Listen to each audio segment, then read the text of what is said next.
is going to come up here and give a little talk. When she comes up, you're going to be like, she's in 300? Isn't she a little young to be in 300? How old are you? 16. 16, and she's taking 300.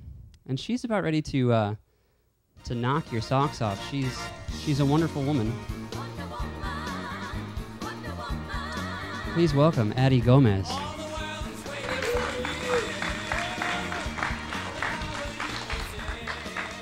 Thank you. Oh my God. Well, I decided to wing it, which is what a good power talk should be.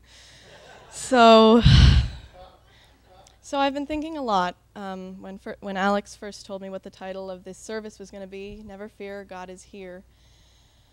What does that mean for me? And so for a little while I was kind of putting it off, like, well, you know, I'll just allow divine inspiration to flow through me because I'm a practitioner student and that's what I'm supposed to do. And now I'm up here and I'm thinking, oh. And I also, with all the energy of just never fear, God is here right now, where I'm standing. God is here in the uncertainty and in the doubt and in the spontaneity. God is right where I'm standing. God is what's speaking, and I know that with that, I am not the one speaking. God is speaking through me. So, with that said, I've been thinking about what it means to really be fearless. Does that mean that doubt is eliminated? Does that mean that challenges are eliminated? No. But what if we could doubt completely fearlessly? And that just kind of occurred to me a couple minutes ago. And what that means to me is, what if we knew who we were, who we are at all times? That wouldn't mean that the challenges never happened anymore. That wouldn't mean that doubt never crept in. It would mean that we knew who we were, and that was enough. And I know who I am, and I know who all of you are, and coming up here in, well, okay, what if I am tongue-tied? What if I don't know what to say? What if? Well, what if I'm completely silent? Does that mean that it's a failure? Does that mean that God isn't here right now? No, of course. God is right here, right now. And God is spontaneous, and God is authentically me. And so, yeah, so I'd like to share a demonstration that I had of this past week, thinking about all the constant little doubts that just creep in, the dust and grit of the journey, as Howard Thurman says. And I have, on Thursday in 300 class, we're doing the Ministry of Prayer, and so I requested that I get treatment for clarity on who I am, what my passion is, what my purpose is, because I had been feeling a little bit like my life was kind of nebulous.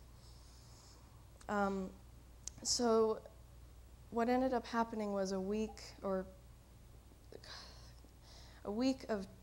just intense transformation that had a lot of fear and a lot of doubt and a lot of struggle, and I talked to my prayer partner every day, Josh, up there, and I had moments of clarity, but then I would find myself back in unclarity, and that's, while you hear that that's kind of normal, that that's part of the process, you wonder why it's happening to you. But yesterday, I had a realization. I decided that I wanted some perspective, so I thought to myself, what can I do to not alleviate my fear, but to gain some perspective, to remember who I am, and to allow the doubt to be there, but also know the truth. So I opened my giant binder of curriculum from this past year of study, and in it I had the entire curriculum, I had all my papers, all my treatments, all my essays, and I went through page by page, looking at where I was, where I have been, where I am now. And I realized, oh my God, it's almost over.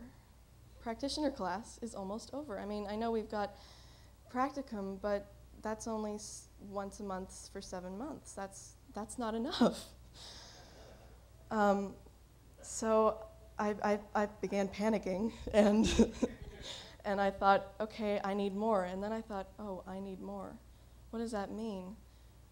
And I realized that I want to pursue this even deeper.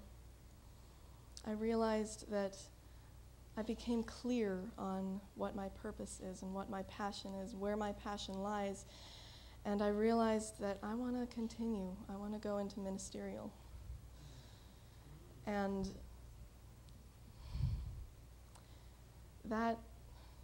with that came sort of this euphoric aha of, oh my God, OMG.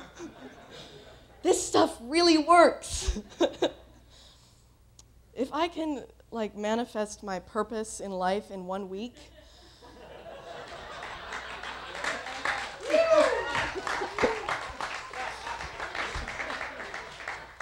so thank you, 300.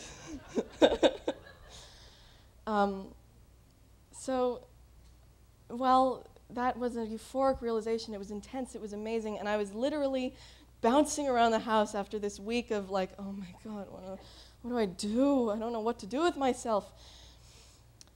It was amazing. It was just everything in my life opened up. All decisions in the future, all realizations about the past, everything was oh, I see. And then a couple little doubts came back, but it was different this time. It was different because I knew that I didn't need to be afraid of the doubt. I didn't need to add the layer of, oh, I'm doubting, there must be something wrong. I could doubt, and I could also know the truth. So never fear, God is here. God is in the doubt. God is in the fear, and fear and doubt don't need to equal each other. So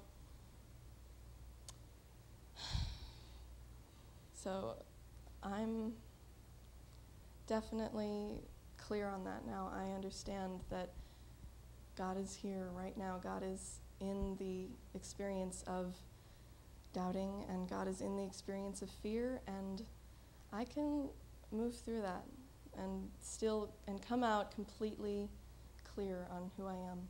So thank you.